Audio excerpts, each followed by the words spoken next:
Hello friends, I welcome you to our YouTube channel Unzipping GST. Hope कोविड-19 की third wave की situation में आप सभी सेफ, सिक्योर, हेल्दी रहे होंगे. Today we are here with new judgments in our series Judgment Analysis.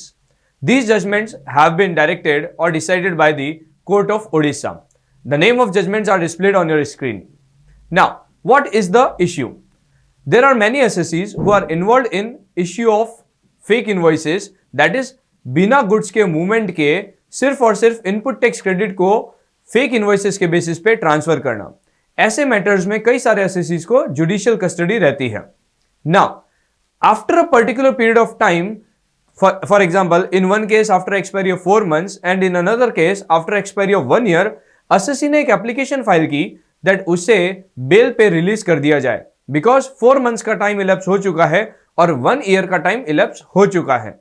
SSC ने further कहा that CrPC के अंदर 60 days टाइम पीरियड रहता है in judicial custody that inquiry और इन्वेस्टिगेशन को कंप्लीट किया जाए, ऑल्दो ये टाइम पीरियड एक्सटेंड किया जा सकता है.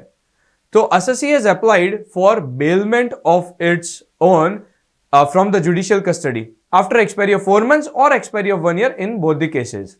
डिपार्टमेंट ने क्या कहा दैट क्योंकि अभी तक इंक्वायरी इन्वेस्टिगेशन पेंडिंग है तो ऐसी स्थिति में एसएससी को बेल पे रिलीज करना उचित नहीं है.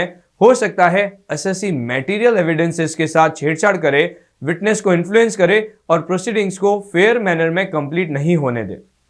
इस पर कोर्ट ने यह कहा दैट इंक्वायरी और इन्वेस्टिगेशन एक लंबा प्रोसेस है और उसके बाद उसका असेसमेंट लंबा प्रोसेस है. इसमें टाइम लगता है इसे कंप्लीट होने में.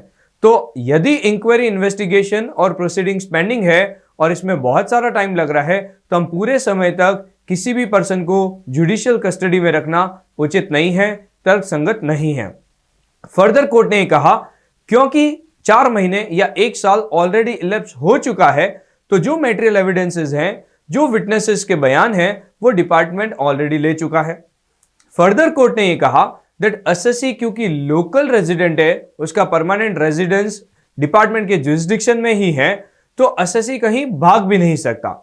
तो इन सभी बातों को ध्यान में रखते हुए कोर्ट ने ऐसा कहा दैट क्योंकि एक सफिशिएंट टाइम इलेप्स हो चुका है, मटेरियल एविडेंसेस डिपार्टमेंट के पास ऑलरेडी हैं और अब एसएससी इस पोजीशन में नहीं है दैट रिलीज होने के बाद वो इन एविडेंसेस के साथ, विटनेसेस के साथ कोई छेड़छाड़ करे या इंक्वायरी और इन्वेस्टिगेशन के साथ कोई इम्प्रॉपर चीज रहे. तो ऐसी स्थिति में court has finally decided that SSC can be released on bell.